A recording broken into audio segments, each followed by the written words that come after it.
여러분 안녕하세요. 여러분들과 2017학년도 고등학교 1학년 1학기 기말고사 대입 파이널을 함께 공부하고 있습니다. 자, 이제 여러분들과 사회 첫 번째 시간 되겠고요. 네, 학습지 1페이지부터 시작합니다.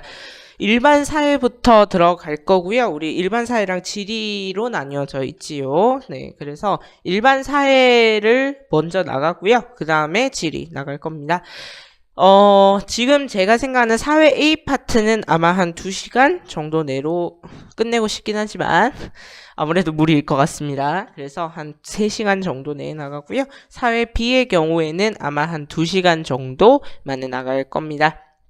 네, 그러면 여러분들 학습지 펼치시고요. 그렇다면 시작해보죠. 사회를 바라보는 창 1페이지입니다.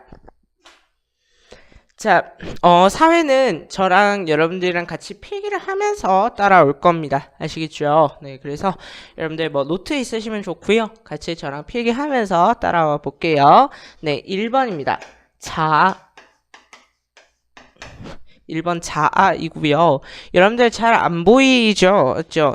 노트북 화소가 별로 안 좋아요. 자, 그런데 제가 다 불러드리니까 불러드리는 대로 필기하시면 됩니다. 자, 자아 1번입니다. 1번. 다른 사람과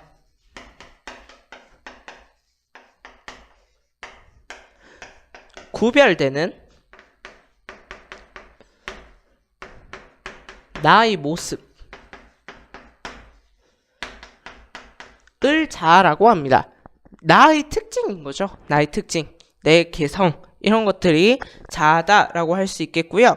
자, 그래서 이 자아에는 두 가지 모습이 있는데요. 첫 번째가 주체로서의 자아가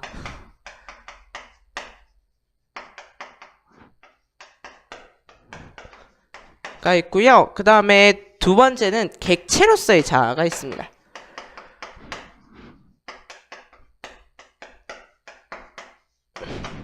주체로서의 자아와 객체로서의 자아가 있게 되는데요. 자, 주체로서의 자아의 뜻은 이제 주체, 내가 주인이 되어서입니다. 그래서 주체로서의 자아의 뜻은요. 내가 생각했을 때 나의 모습이 어떤가? 주어가 중요합니다. 내가 생각하는 나의 모습.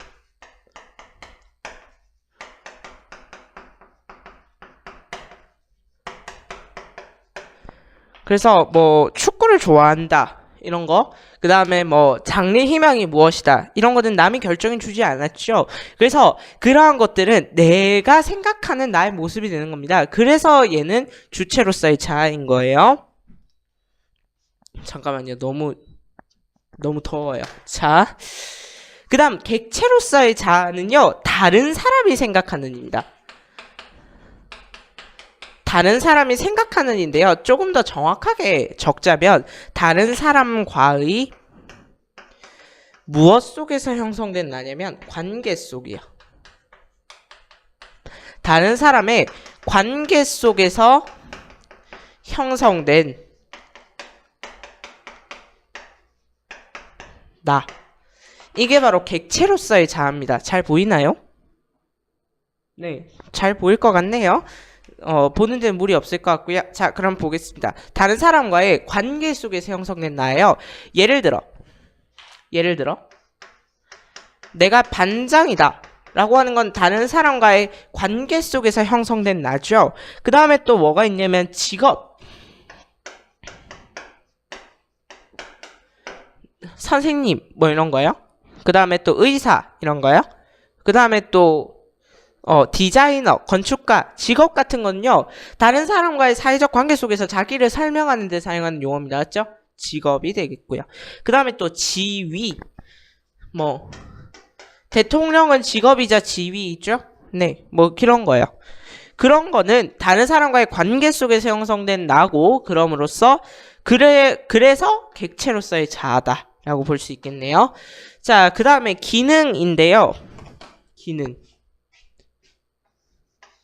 자아의 기능인데 사실 뭐 그냥 교과서 그대로 읽어드릴게요. 이거는 개인적인 측면에서 보면 자신의 삶의 목표가 될 수 있겠죠. 내 장래 희망이 무엇이다. 그 다음에 나는 이것을 좋아한다 라고 하면 축구를 좋아한다 칩시다. 그러면 축구를 하는 걸 목표로 삼을 거고요. 그 다음에 축구 선수가 되는 거를 삶의 목표로 삼을 수도 있죠. 그래서 개인적인 측면에서는 삶의 목표를 설정하는 기여를 할 수 있습니다. 그 다음에 사회적인 측면에서는 자, 사회 통합에 기여한다라고 해놨는데요. 이거를 제가 이제 이해가 잘 안 돼서 교과서를 좀 들여다봤는데요. 이렇게 설명을 해놨더라고요. 엄청 멋있게 설명이 돼 있었어요. 자신의 삶의 목표를 이제 사회의 구성원들이 다 각자 자신의 삶의 목표를 수립해서 이제 사회로 진출하게 되고 그러면서 자아를 발견을 해서 이제 그런 자아를 발견한 사람들이 사회에 있게 되면 그 사회는 자연적으로 이제 자신이 행복할 수 있는 사회다. 그래서 모든 사람이 행복할 수 있는 사회, 바로 통합된 사회다. 이렇게 설명해놨고요. 어쨌든 사회 통합에 기여할 수 있다는 거. 그 다음에 3번 밑에까지 보이죠? 형성 방법인데 솔직히 이것까지 적어야 하나 싶지만 그래도 있으니까 적읍시다. 첫 번째 그냥 알아서 적으세요. 요거는 그냥 첫 번째 이렇게 안 할게요. 삶의 목표 수립.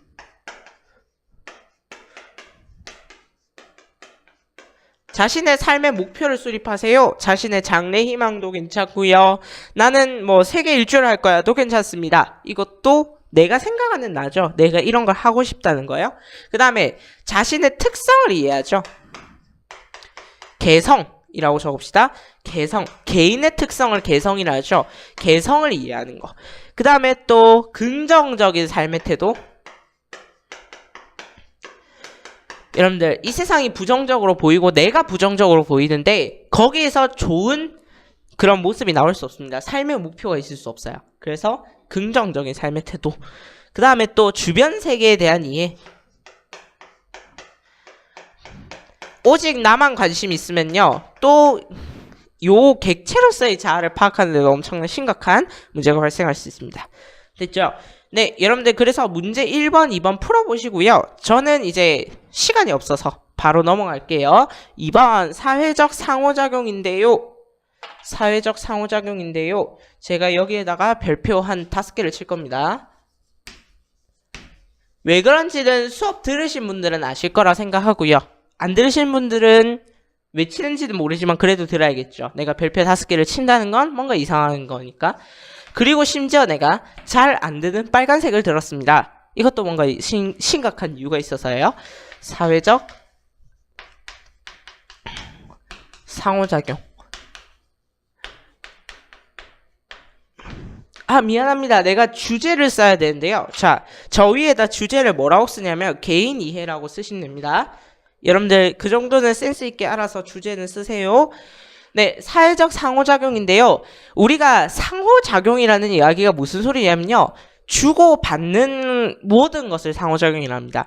두 사람 또는 어떤 두 집단 또는 개인과 집단 사이에서 뭔가 주고받는 게 일어나는 걸 상호작용이라 하거든. 그러면 이 상호작용에 3가지 종류가 있다라고 하는 건데요.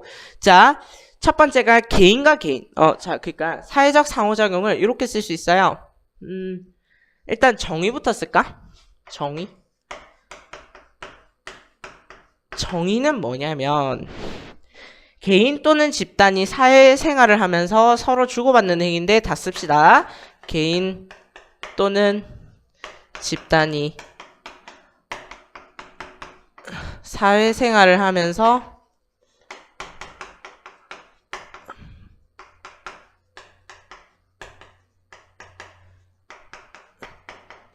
서로 주고 받는 행위. 자, 제가 지금 뭔가를 적고 있죠, 맞죠? 여러분들 이거 그대로 외우시면 됩니다. 아시겠죠? 그대로 외우시면 돼요. 자, 그 다음 종류. 양상. 양상이라는 거는요, 이게 어떤 모습으로 드러나게 되는가인데요. 그냥 간단하게 적읍시다. 개인과 개인 사이에서 일어날 수도 있고요. 개인과 사회 사이에서 일어날 수도 있고 사회와 사회 사이에서도 일어날 수 있습니다. 그쵸? 자, 근데 사회라는 대신 지금 학습지에서는 집단이라는 표현으로 쓰였죠. 네, 사회나 집단이나 비슷하다고 보시면 되고요. 자, 이제 3번 종류. 자, 종류의 별표 4개를 치고 시작하겠습니다. 학습지에서는 지금 유형이라고 나와 있어요. 자, 그러면 종류 볼까요? 자, 첫 번째가 뭐냐면, 자, 일단, 여러분들, 개인 또는 집단이 서로 사회생활을 하면서 주고받는 그러한 상호작용의 유형에는 뭐가 있을까요? 상호작용의 유형에는 첫 번째, 두 사람이 서로 협력하는 거예요. 이걸 뭐라고 하냐면 협동이랍니다. 두 번째, 두 사람 간에 서로 동일한 목표를 가지고 경쟁하는 거야. 그 다음 세 번째, 그 경쟁이 더 치열해지다 보면요. 어떻게 되다 보니까 규칙이 안 지켜져요. 그래서 갈등이 되는 거죠. 전쟁이요. 갈등이라는 아주 고급진 용어로 표현하지만 사실은 war이죠. 전쟁. 자, 그러면 가겠습니다. 종류 첫 번째, 협동입니다. 협동. 자, 협동이라고 하는 것은요. 일단 요겁니다. 공동의 목표를 달성하기 위해서. 기억번. 공동의 목표를 달성하기 위해서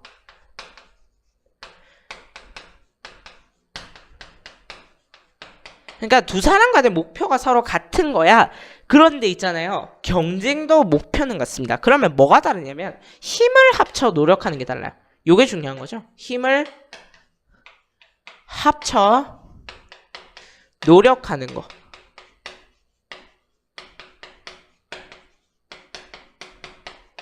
그래서 여러분들 협동은요. 두 사람 간의 이 목표를 둘 다 같이 달성할 수 있는 경우 일어납니다. 아시겠죠? 둘 다 이 목표를 달성할 수 있을 때 일어나는 거죠. 한 사람만이 그걸 가져가야 한다면 경쟁이 돼야 되는 거죠. 자, 그러면 이 협동이 잘 이루어지기 위해서는 전제 조건이 필요해요. 전제 조건이 필요한데요. 뭐냐면 공정한 기회.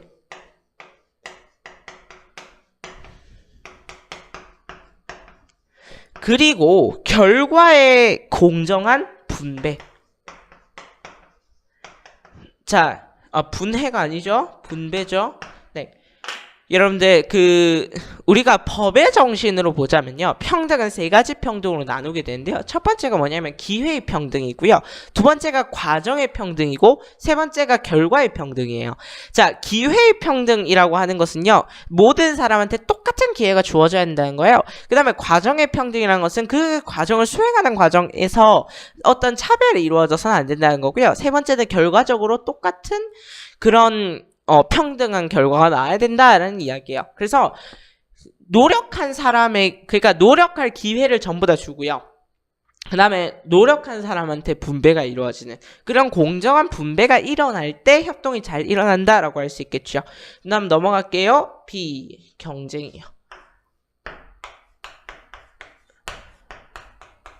원래 시작할 때 좀 크게 써야지 했는데요. 크게 쓰니까 팔이 아파요. 미안해요. 자, 경쟁은 뭐냐면 분명히 동일한 목표입니다.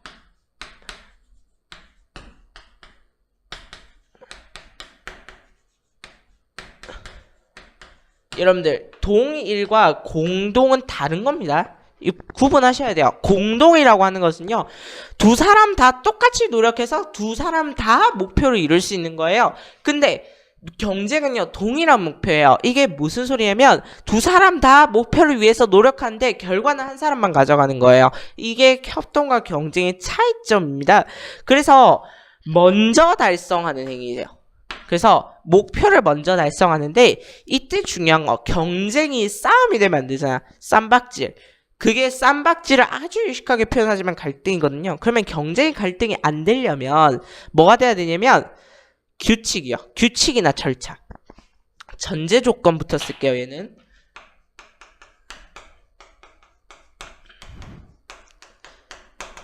규칙이나 절차를 준수해야 합니다. 요까지 가죠? 네, 규칙이나 절차를 준수해야 돼요. 규칙이나 절차를 준수하지 않는다면 경쟁은 갈등이 되겠죠. 그래서 요게 이루어지지 않으면, 잘 이루어지지 않으면 갈등으로 변질될 수 있습니다. 그 다음 디귿번, 공동의 목표를 먼저 달성하려는 행위요.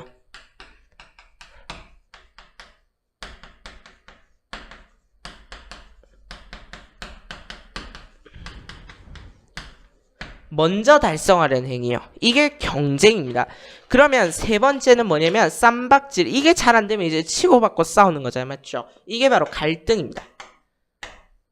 여러분들 저랑 같이 필기하면서 따라오는 거예요. 네, 갈등이요. 갈등이라고 하는 것은요. 동일한 목표입니다. 그냥 적을게요. 이거는 학습지에 없는 말이지만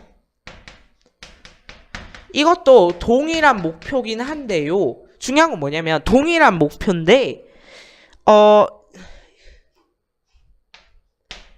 이해관계가 상충한다.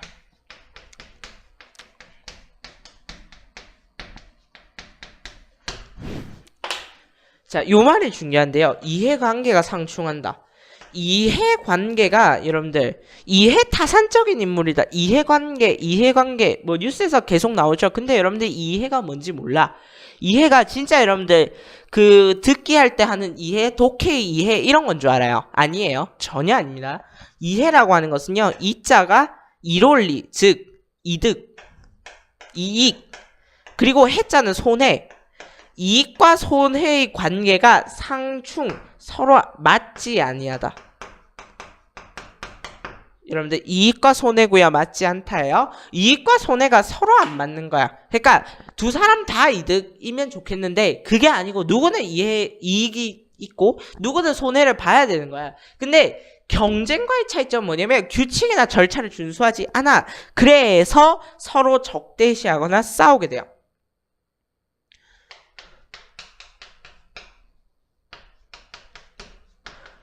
서로 적대시하고 싸움을 벌여요. 이게 바로 갈등이에요. 자, 그래서 여러분들 갈등은 대부분 나쁜 거죠. 맞죠? 전쟁 이런 걸로 일어나면 갈등은 최악의 상황이 되는 겁니다. 근데요, 긍정적인 측면도 있어요.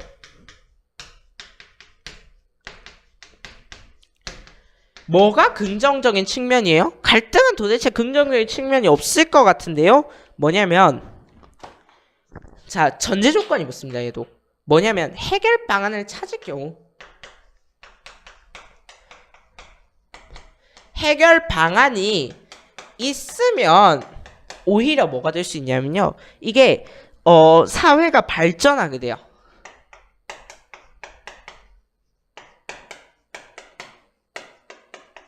그 다음에 내부에서 일어나는 갈등을 완화시킬 수 있어요. 그 다음에 우리 사회에 무엇이 문제였는지를 인식할 수 있어요. 이게 장점입니다. 아시겠죠? 사회가 발전할 수 있고요. 내부 갈등이 완화될 수 있고 문제를 인식할 수 있어요. 뭐가 있을 때? 해결 방안이 있을 때. 중요합니다. 중요한 거예요. 됐죠? 그래서 요거는 있잖아요. 요 밑에 있는 요 두통은요. 그냥 그대로 외우시는 게 좋을 겁니다. 물론 재판서를 외우고 난 다음에요. 학습지를 그대로 외우시는 게 좋을 겁니다. 왜 그런지는 시험지를 보면 알겠죠? 자, 그렇다면 여러분들 또 2페이지 보시면요. 문제 1번, 문제 2번 있습니다. 보시고요. 이제 그 다음에 여러분들 3번으로 넘어가겠습니다. 개념 얼마 없습니다, 여러분들. 전부 다 문제예요. 그러니까 문제를 풀 시간을 1시간이 있을 거예요. 아마 사회는 문제만 푸는 시간이 1시간이라는 소리입니다. 그래서 그때 여러분들 헷갈렸던 개념, 이게 왜 답이 아니지 했던 것들 전부 다 싹 정리하고 가셔야 됩니다. 안 그러면 시험 때 또 헷갈려서 틀릴걸? 알겠죠? 여러분들 아무래도 일반 사회가 어려울 거예요. 이번 시험은. 감히 예언을 해보자면. 근데 제가 이때까지 예언했던 모든 시험 다 틀렸어요. 모든 시험이 다 틀렸어. 이 문제 나온다 이러면 절대 안 나오고요. 그 다음에 이거 중요해 하면 안 중요한 경우가 많더라고요. 근데 제가 별표 5개를 쳤을 때는 이유가 있었겠죠? 맞죠? 아무리 그렇지만. 자, 그렇다면 봅시다. 3번입니다. 3번. 분필이 별로 안 좋네요. 명필은 분필 탓을 하지 않지만 그래도 난 분필 탓을 하랍니다. 자, 3번. 인간과 자연 간의 관계 인데요. 자, 여러분들 학습지에 있는 거 한번 읽어 볼게요. 일단 사회적인 측면에서는 환경 훼손 방지를 위한 각종 정책을 마련해야 되고요. 환경 보전을 위해서 국제적 노력에 동참해야 돼요. 그리고 개인적인 측면에서는 일회용품과 에너지 사용을 자제하고요. 자연환경 보호를 위해서 의식을 강화해야 돼요. 문제 있습니까? 없죠. 자, 그러면 밑에 있는 문제를 풀어보세요 하면 안 풀려요. 아시겠죠? 그래서 학습지와 완전 다른 방향으로 정리하겠습니다. 자, 그냥 두 줄 요약해 봅시다. 두 줄 요약. 학습지에 있는 걸 두 줄 요약해 보면요. 첫 번째, 개인은 의식을 가져야 한다. 두 번째, 사회는 정책을 마련해야 된다. 요 두 개입니다. 요 두 줄로 요약할 수 있는 거 아주 길게 적은 거예요. 자, 그러면 우리 이제 인간과 자연과의 관계를 어떻게 볼 거냐면 역사의 흐름에 따라서 어떻게 변해왔는지를 먼저 볼게요. 첫 번째, 수렵 채집 사회.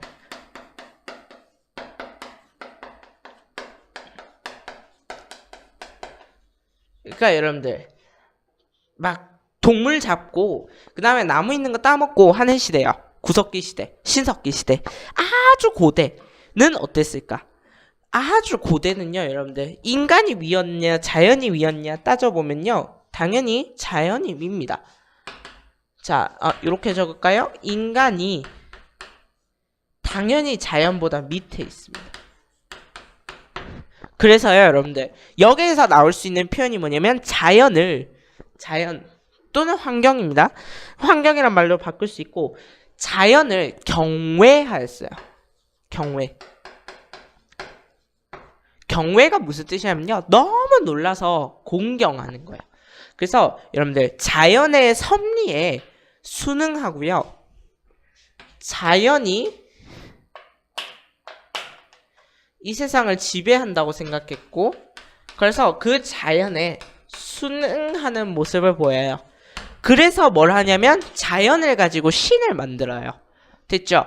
그래서 여러분들 그 토테미즘, 애니미즘 이런 거 들어보셨죠? 맞죠? 샤머니즘. 자, 샤먼 뭔가 들어본 것 같지 않나? 무당을 숭배하는 걸 샤머니즘이라고 합니다. 토테미즘, 동물을 숭배하는 거죠. 그 다음에 애니미즘. 그러니까 애니미즘이라고 하는 게 이제 자연, 무생물을 숭배하는 거죠. 맞죠? 그러니까 무생물이라든가 동물이 이 세상의 지배자였다고 생각했다고요. 그래서 그것을 순응해서 종교를 만들었다고요. 자, 이것을 아주 어려운 5글자로 표현하자면요, 뭐랑 같냐면 환경이 모든 것을 결정한다라고 해서 환경 결정론에 해당합니다. 환경 결정론. 우리 세상은 모두 다 환경이 결정한 것이다 라고 생각하는 거죠.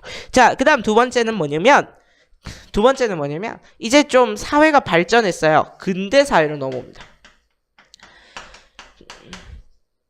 중세 사회와 근대 사회를 나누는 가장 큰 기준이 뭡니까 하면 증기기관이죠. 산업혁명입니다. 산업혁명. 더 쉽게 나누자면. 그래서 산업혁명을 기점으로 해서는요, 점점 이 생각이 바뀌기 시작해요. 그래서 인간이 자연의 위에 있다고 생각하게 되고요. 그러니까 자연은 우리 마음대로 조작할 수 있는 거야. 그 다음에 환경은 개발할 수 있는 거야. 인간의 필요에 의해서.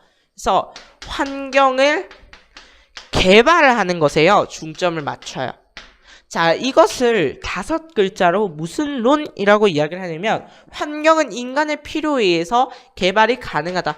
환경은 변화가 가능하다. 환경 가능론이라는 말로도 표현이 됩니다. 그 다음 세 번째가 뭐냐면요, 이제 현대사회인데요. 현대사회의 대표적인 건 뭐냐면, 특징이 뭐냐면요, 명필은 분필을 탓하지 않지만 난 분필을 탓해야 된다 했으므로, 자, 현대사회는 이제 점점 인간과 자연이 비슷해지고 있어요. 왜 그러냐면 우리가 하도 이제 자연을 많이 개발했잖아요.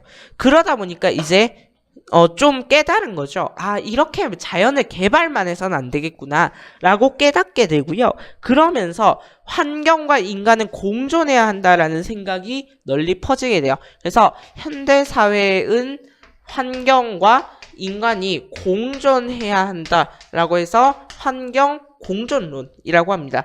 자, 그리고요. 얘를 지리와 연결시켜 보자면 지속 가능한 발전이죠. 여러분들, 우리는 지금 일반 사회를 공부하고 있긴 하지만 사회라고 하는 것이 이제 뚝뚝뚝 끊어지는 게 아닙니다. 그래서 일반 사회에서도 지리로 넘어갈 수 있는 그러한 능력이 필요해요. 그래서 지속 가능한 발전이라는 말로도 바꿀 수 있겠습니다. 되셨죠? 자, 그러면 1번, 2번이 아마 풀릴 겁니다. 그래서 인간과 자연 간의 관계 학습지에 없지만 이런 식으로 정리를 해 두시는 게 좋겠습니다. 자, 그러면 이제 두 번째 주제입니다. 세상이에요.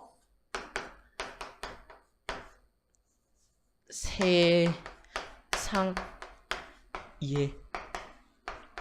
요건 제가 만들어낸 기호가 아니고요. 어떤 인터넷 강사의 기호를 따왔습니다. 됐죠? 세상 이해인데, 자, 우리가 이제 개인에 대해서 이해를 해본 거예요. 인간이라고 하는 한 사람에 대해서 이해를 해봤다고요. 그러면 이제 세상이 어떻게 돌아가는지에 대해서 이해를 해보자라는 내용이거든요. 자, 그러면 첫 번째 가겠습니다. 몇 분이 지났죠? 26분. 꽤 괜찮네요. 자, 갈게요. 사실, 가치.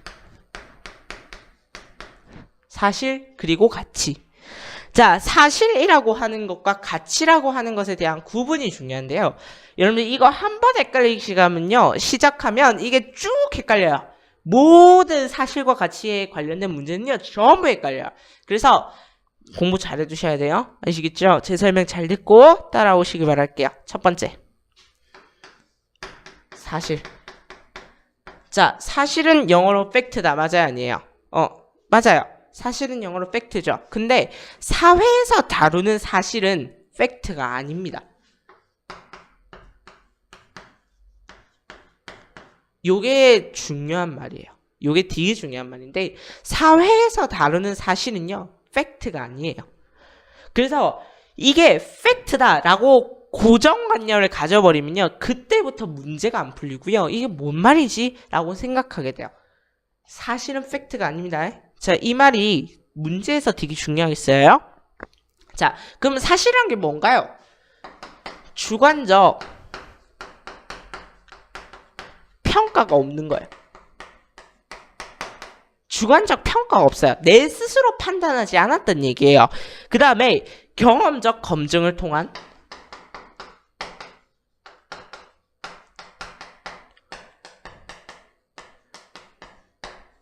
진위 파악이 가능해야 돼요. 자, 진위 무슨 뜻이죠? 진실, 위, 거짓, 허위 사실 이렇게 얘기하죠. 여러분들 허위 사실도 사실입니다.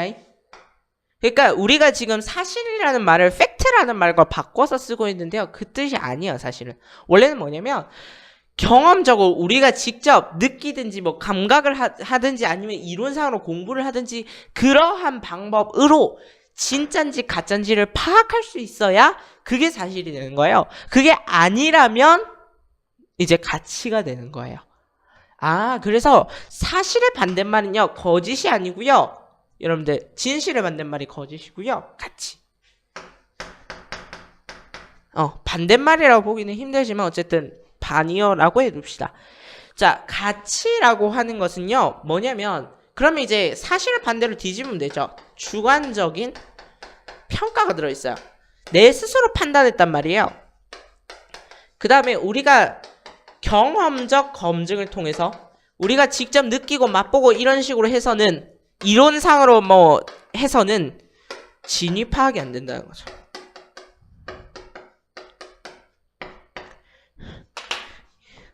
자, 그래서 요게 바로 뭐냐면 사실과 가치예요. 사실은 팩트가 아닙니다. 아시겠죠?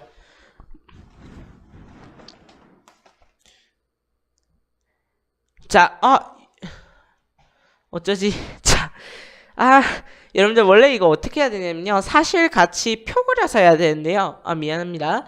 자, 그러면 사실과 가치를 비교하죠. 3번 여러분들 표 하나 그리세요. 사실 가치 몇 줄짜리 표가 돼야 되냐면 아마 2줄? 아 3줄? 자, 법칙이 있습니다. 자, 사실과 관련된 법칙이 있고 가치와 관련된 법칙이 있는데요. 사실과 관련된 법칙은 뭐냐면 존재 법칙이에요. 존재 법칙. 자, 존재 법칙을 독일어로 사인 법칙이라고 합니다. 사인 법칙. 그 다음 가치와 관련된 법칙은요. 당위 법칙이에요. 당위 법칙은 독일어로 졸렌 법칙이라고 합니다. 뭐 자인, 졸렌 이런 걸 외우라는 소리는 아닙니다. 자, 그 다음 얘가 어떤 표현을 써야 하는가? 표현. 무엇이 있다. 무엇이 없다. 이런 표현 또는 무엇이다. 무엇이 아니다. 이런 표현이 사실에서 쓰이는 표현입니다. 그 다음 가치는 당위 법칙을 따른다고 했잖아요. 그래서 당위 해야 한다. 하면 안 된다. 하지 말라. 그 다음에 착하고 나쁘고 아름답고 추하고 이런 거. 자, 사람이 도둑질을 하면 안 된다. 이거는 경험적 검증. 우리가 뭘 해서 얘는 사실이다 아니다 이런 거를 파악할 수 없죠. 그냥 우리가 도덕 시간에 하면 안 된다라고 하는 거죠. 맞죠? 공동체 유지를 위해서. 뭐 이런 거? 됐나요? 이런 거죠. 사실과 가치의 차이. 됐습니까? 네. 선악 미추의 뜻이 뭐라고요? 착하고 나쁘고 아름답고 추하고. 아름답다라고 하는 거는 여러분들 뭐가 진짜 아름답다 진짜 아니다 이런 거 아니죠. 왜냐하면 사람마다 다 다르니까요. 주관적 평가가 들어간 거잖아. 맞죠? 그래서 여러분 문제 1번과 문제 2번과 문제 3번이 있습니다. 됐죠? 네. 그 다음 문제 4번은 있잖아요. 사실과 가치의 입장에서 풀지 마시고요. 그냥 여러분들 상식의 입장에서 푸세요. 아시겠죠? 사실과 가치의 입장에서 풀릴 문제가 아닙니다. 문제 4번의 경우에는요. 됐죠? 자, 그 다음 여러분들 인과관계와 상관관계로 넘어가겠습니다. 2번. 아, 진도 잘 나가죠, 맞죠?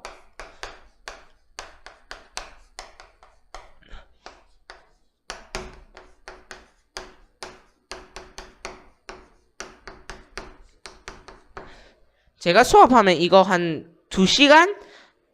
2시간 만에 시험 범위 다 나갈 것 같고요.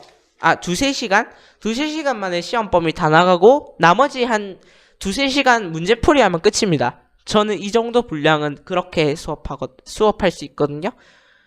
인강이다 보니까 여러분들 지금 빨리 나오고 있다고 생각은 합니다만 어쨌든 자, 인과관계와 상관관계 요까지 비교하고요. 아마 여러분들 오늘 1단원까지 다 나가야 됩니다. 아시겠죠? 1단원까지 다 나가고 그 다음 시간 2단원 나가면 이제 다음 시간 문제풀이 뭐 이런 식으로 할 거거든요. 아시겠죠? 여러분들 시험 범위는 사회 A의 경우에는 학습지 17페이지까지입니다. 17페이지까지. 어쨌든 그래서 오늘 다 나가야 된다고. 갑니다. 인과관계와 상관관계. 자, 인과관계. 1번. 인과관계. 자, 인과관계는 뭐냐면 원인 그리고 결과예요. 원인과 결과 사이 관계입니다. 원인과 결과 사이 관계를 인과관계라고 이야기하고요. 자, 얘는 자연현상에서 인과관계라는 표현을 쓰겠죠. 당연한 표현이죠. 자연현상에서 인과관계라는 표현을 씁니다. 예를 들어 하늘로 이제 물이 많이 증발해서 구름이 내린다. 이게 원인이고 이게 결과고 이런 거잖아요. 자연현상은 우리가 인과관계로 설명하죠. 그래서 무슨 성이라고 이야기하냐면 확실하고요. 그 다음에 원인이 있으면 반드시 결과가 그렇게 나타나게 되어 있습니다. 필연성이라고 하죠. 확실히 100% 그 결과가 일어나고요. 그 다음 반드시 그 결과가 일어날 수밖에 없다는 거죠. 이게 인과관계입니다. 두 번째, 상관관계예요.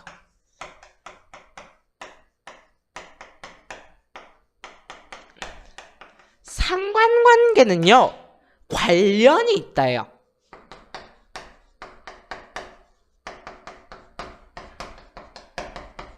관련이 있답니다. 상관관계는요. 그러면 관련이 있으면요, 얘는 어떤 현상이죠? 자연현상이 아니라 사회현상. 그 다음에 좀 더 나가자면 문화의 현상. 그래서 얘를 한데 묶어서 사회 문화현상이라고 하고요. 그 다음에 확실하게 그 결과가 일어난다가 아니죠. 그렇게 일어날 가능성이 높다. 그래서 확률성의 원리를 따릅니다. 필연성이 아니라 관련이 있다라고 해서 개연성이라고 하죠. 우리가 역사에서는요, 필연성이란 말을 쓰지 않습니다. 개연성의 원리를 따라요. 역사도 마찬가지고요. 그래서 하나의 사건은 하나의 원인이 존재할 수 없습니다. 하나의 사건은요, 여러 가지 원인이요, 복합적으로 작용해서 일어나는 겁니다. 됐나요? 네, 그게 상관관계다 라고 하는 거. 그래서 상관관계는 두 종류가 있는데요. 양의 상관관계, 음의 상관관계가 있는데요. 뒤에 말은 여러분들 이해하시면 쓰시고 안 하시면 안 써도 돼요. 안 하시면 써야 돼요. 양의 상관관계는 뭐냐면요, 우리가 원인이라고 추측하는 무언가가 있으면, 이해돼요? 그러니까 이거요. 양의 상관관계. 무엇이 증가하면 무엇이 증가한다. 이게 양의 상관관계야. 자, 그럼 봐봐. 무엇이 감소했더니 무엇이 감소했어. 이것도 양의 상관관계니? 네. 왜냐하면 이 말을 바꾸면 이렇게 되니까. 여러분들 조심하셔야 돼요. 예를 들어서 출산율이 낮아지니까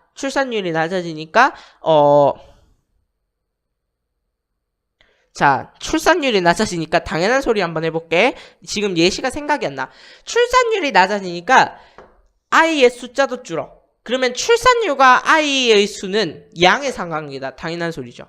감소하면 감소한다. 그러면 출산율이 높아지면 아이의 수도 많아지겠네. 이런 거잖아. 맞지? 네. 그래서 감소하면 감소한다도 양의 상관관계라는 거 조심하시고요. 그 다음에 여러분들, 음의 상관관계. 반대로 가는 거죠. 반대로. 증가했더니 감소하더라. 이 말을 바꿔 얘기하자면 감소했는데 증가하더라. 예를 들어서, 자, 출산율은 낮아지는데 노인 인구는 증가하더라. 음의 상관관계죠. 서로 관련이 있어요. 맞죠? 서로 관련이 있어. 그러면 출산율이 늘어났는데 노인 인구는 감소하더라. 둘 다 음의 상관관계죠? 맞죠?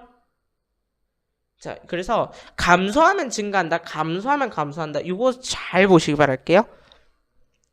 그 다음 여러분들, 3번을 필기해야 되는데 3번을 필기하기엔 조금 공간이 부족하네요. 자, 그러면 다 지우고 다시 시작해 볼게요.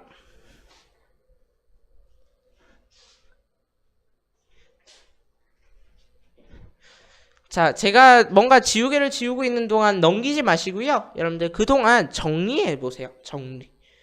정리하라고 시간 주는 겁니다. 아시겠죠? 네, 그러면 3번으로 넘어가서요. 자, 3번은 공간이 좀 많아야 됩니다. 한 표 몇 줄을 그릴 거냐면요. 하나, 둘, 셋, 넷, 다섯, 여섯, 7줄 그릴 겁니다. 7줄이요. 자, 7줄 그린다 했어요. 뭐냐면 자연현상과 사문현상을 비교할 겁니다.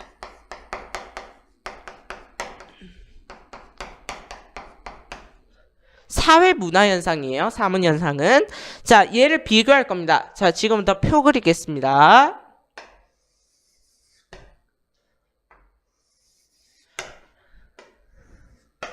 자, 표 그릴게요. 자, 한쪽에는 자연현상, 그 다음 한쪽에는 사문현상. 됐나요? 네. 가겠습니다. 첫 번째, 인간의 의지와의 관련성을 볼 겁니다. 자, 그래서 볼게요. 자, 인간의 의지 또는 가치, 얘랑 관련이 있어요, 없어요? 자연현상은 관련이 없죠. 인간이 그렇게 하고 싶어서 일어나는 게 아니에요. 인간이 비를 안 내리고 싶어서 안 내리는 게 아니고요, 내리고 싶어서 내리는 게 아니에요. 그랑 아무런 관련이 없어요. 사자가 얼룩말을 잡아먹어요. 그건 인간의 의지랑 관련이 없죠. 우리가 그 사자를 보면서 저 사자 나빠 라고 이야기하나요? 아니죠. 우리는 내셔널 지오그래픽을 보면 그걸 아주 담담한 눈으로 보고 있죠. 그 이유가 뭐예요? 걔는 자연현상이기 때문이에요. 인간의 의지 또는 그런 아이한테 가치를 심어줄 수 없기 때문이에요. 맞죠? 가치의 잣대를 들이대서는 안 되는 거죠. 사문현상은요, 반대로 뭐냐면 인간의 의지라든가 가치가 개입이 됩니다.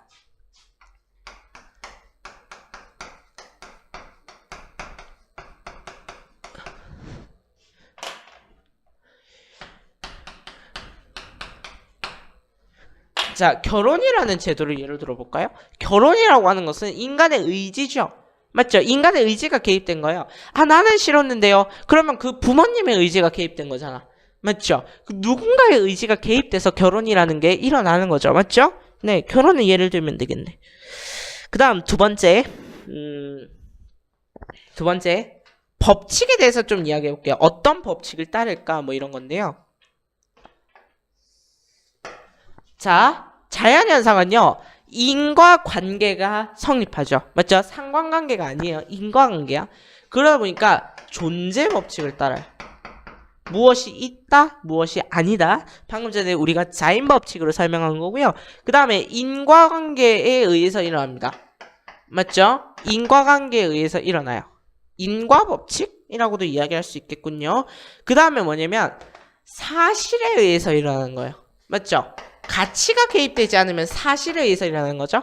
그 다음에 또 뭐냐면 사실에 의해서 일어나고 필연적으로 일어나요.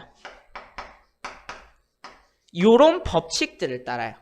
그러면 사문현상은 얘랑 다 반대로 뒤지면 돼요. 존재 법칙이 아니라 당위 법칙, 인과 법칙이 아니라 상관관계, 사실이 아니라 가치, 필연이 아니라 우연. 됐나요? 그 다음에 여러분들 하나만 더 적어볼까? 목적. 자, 목적의 반대말은 뭐죠? 수단. 여러분들 목적이고, 그 다음에 여러분들 미안한데 뭔가를 하나 더 적고 싶은데 적으면 안 될 것 같은데, 목적. 그 다음에 규범이라는 말을 좀 넣고 싶은데요. 어디다 넣을까요? 규범 밑에다 넣을게요. 규범이라고 하는 건 뭐냐면 사회가 그 사회를 유지시키기 위해서 만들어 놓은 법, 규칙, 이런 걸 규범이라고 해요. 그래서 그러한 규범의 법칙을 따른다라고 할 수 있어요. 됐죠? 표가 상당히 안 예뻐졌네. 여러분들 알아서 규범이란 말을 넣어두세요. 밑으로 가겠습니다. 밑으로 가시면 뭐가 있냐면 가치. 그러니까 얘의 특성인데요. 몰가치적. 밑에 적어볼까요? 몰가치적. 탈가치적. 그러니까요, 몰가치성, 탈가치성인데요. 아까 제가 사자가 얼룩말을 잡아먹는 걸 예로 들었잖아요. 그걸 보면서 우리가 가치를 개입하지 않죠. 그래서 가치가 빠져 있고요. 그 다음에 가치로부터 벗어날 수 있어요. 그래서 몰가치적, 탈가치적이라는 말을 쓰고요. 그 다음 얘는요, 가치가 함축적으로. 그래서 여러분들 사문현상 가치 함축적 현상입니다. 가치가 아주 압축돼서 일어나는 현상이에요. 그 다음 두 번째 특성인데요. 자연현상은 보편성이에요. 보편성의 대표적인 말이 무슨 말이냐면 시공을 초월해요. 시대와 공간을 초월해요. 어떤 시대에 어떤 공간에 있어도요, 사자는 얼룩말을 잡아먹을 거야. 맞죠? 표범은 다른 동물을 잡아먹어요. 맞죠? 시공을 초월하잖아. 근데 여러분들, 그러면 사문현상은 보편성이 없다냐? 아니에요. 보편성도 있어요. 결혼이라는 제도는요, 시공을 초월해서 나타나는 제도죠. 보편성도 있어요. 근데 특수성도 있어요. 결혼 제도라는 제도는 보편성이지만 그 제도를 실현하는 방법에 있어서는 특수성이 있는 거죠. 일처 일부제. 우리나라 일처 일부제죠. 근데 일부 다처제인 국가도 있어요. 예를 들어 이란과 같은 국가들, 중동의 국가들, 일부 다처제입니다. 아직 우리가 1차 다부제는 아니죠. 보편성 그리고 특수성을 갖고 있다는 거. 그래서 특수성은 잘 생각하는데 보편성을 잘못 생각하더라고. 보편성도 있어. 알겠죠? 그래서 특수성을 표현할 수 있는 다른 말이 뭐냐면 다양성. 그 결혼 제도를 실현하는 방법은 다양하다 했잖아. 맞죠? 그 다음에 밑으로 가면 확실성의 원리.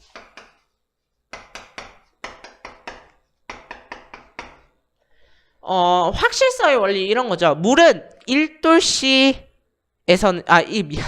물은 1기압에서는 100도씨로 끓어. 이거는 1기압에서 100도씨라는 온도라는 조건이 맞춰지면 반드시 물은 끓게 돼 있는 거잖아. 맞지? 확실하게 일어난다는 거예요. 근데 얘는 그에 비해서 확률성이죠. 확률적으로 일어나는 거죠. 그 다음에 두 번째 개연성. 그럴 가능성이 있다. 이런 거죠. 네, 개연성이라고 볼 수 있겠습니다. 되셨죠? 네, 그러면 예를 하나만 적어볼까요? 끓는 점.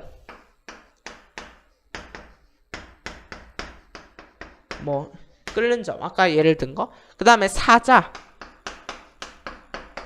사자라 적지 말고 먹이 사슬. 이런 건 자연현상이죠? 그러면 결혼. 이런 거? 예를 들자면 그런 게 있을 수 있겠군요. 됐나요? 자, 그렇다면 여러분들 요 큰 표를 다 외우셔야 문제 1번, 문제 2번, 문제 3번, 문제 4번이 풀립니다. 아시겠죠? 요 큰 표를 다 외우셔야 돼요. 자, 그러면 여러분들과 이제 사회현상의 평가 기준까지 할 거예요. 오늘 사회현상의 평가 기준까지 하고 그 다음 다양한 자료를 필기하면 이제 1단원을 마치게 되는데요. 오늘은 이제 학습지로 5페이지까지만 하고 끝내겠습니다. 학습지 5페이지에 있는 내용 4번. 사회현상의 평가 기준. 사회현상의 평가 기준이고요. 자, 볼까요? 이거는 누가 얘기한 거냐면 뒤르캠이라고 하는 사람이 얘기합니다. 이 사람의 이름은 외울 필요는 없지만 왜 노란색으로 적었지? 미쳤나봐. 노란색 아닙니다. 중요한 거 아니에요. 저 사람 이름 뭐가 중요하겠어요? 이렇게 적자. 자, 교과서에 있는 대로 굿 동기는 좋았어. 그 다음에 여기는 bad 동기가 나빠. 그 다음에 여기는 굿 결과가 좋아. 여기는 bad 결과가 나빠. 됐나요? 네. 자, 동기가 좋았어. 그 다음에 결과도 좋아. 그러면 이건 뭐라고 얘기하냐면요. 자기 충족적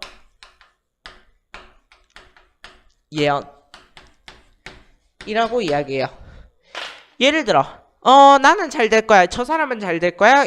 우리 학교에 있는 모든 인물은 잘 될 거야. 라고 이야기했어요. 그리고 우리 학교에 있는 모든 인물이 다 잘 됐어요. 그러면 자기 충족적인 예언이죠. 자기가 얘기한 것을 만족시키는 예언이다. 뜻이고요. 그 다음에 예를 들어 안 될 거야, 안 될 거야 했는데 진짜 안 돼. 그러면 이것도 여러분들 뭐 나쁘긴 하지만 그래도 맞는 얘기잖아, 맞지? 그래서 얘를 자기 충족적 예언이라고 합니다.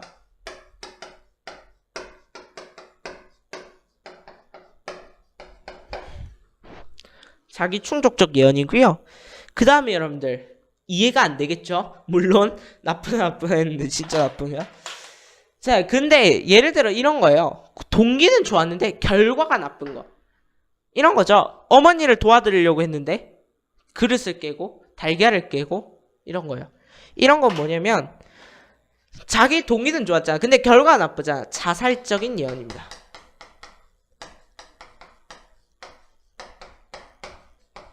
자기가 하는 일이 자기를 죽이는 거죠. 예를 들어 노벨은 다이너마이트를 이제 굴착공사, 그러니까 터널공사 하는 사람들이 편리하게 굴을 뚫을 수 있도록 만들었어요. 근데 그 다이너마이트는 뭐가 되었나요? 화약의 원료가 돼서 사람들을 죽이죠.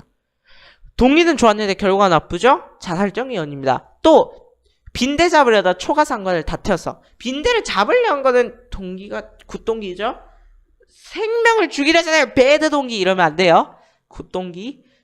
근데 결과가 나빠. 맞지? 초가상관을 다 태웠잖아. 됐죠? 그 다음에 자 제일 이해 안 되는 거. 동기가 나쁜데 결과가 좋아. 자살적 예언. 아, 요거 참 이해하기 어려워요. 요거의 예는 이런 걸 생각해 봤는데요. 예를 들어 동기는 나쁜데 결과는 좋은 거. 그러니까 도둑질을 했어요. 동기는 나쁘죠. 맞죠? 도둑질을 했어요. 그럼 누군가는 피해를 봤죠. 근데 그 도둑질을 하고 나오면서 뺑소니 차가 도둑질한 사람을 치고 가는 거예요. 아, 그러면 여러분들 그 사람의 입장에서, 어느 사람의 입장에서 보면요, 어떤 사람의 입장에서 보면요, 경찰 입장에서 본다 칩시다. 도둑놈도 잡고 그 다음에 그렇죠, 뺑소니범도 잡았죠. 그 다음에 도둑놈 입장에서 봅시다. 도둑질한 사람은 동기는 나빴어요. 근데 자기는 뺑소니범을 잡는데 중요한 역할을 한 거죠. 배드 동기 굿결과. 이해되나요? 아, 그래서 그런 것도 있구나, 뭐 이렇게 보시면 되겠습니다. 됐죠? 네, 그러면 요거 가지고 풀 수 있는 건 문제 1번 됐나요? 네, 요거 가지고 문제를 풀 수 있는 건 문제 1번, 그리고 6페이지에 있는 문제 3번. 그 다음에 문제 2번의 경우에는요, 인과관계, 상관관계 뭐 이런 거 물어보는 겁니다. 그렇게 보시면 되겠고. 자, 그래서 여러분들 여기까지 해서 이제 또 한번 달려봤고요. 다음 시간부터 다양한 자료 해서 공정성과 삶의 질 부분 나갈 거고요. 다음 시간에 아마 사회 A 파트를 끝낼 수 있을 겁니다. 여기까지 하겠습니다. 여러분들 수고하셨습니다.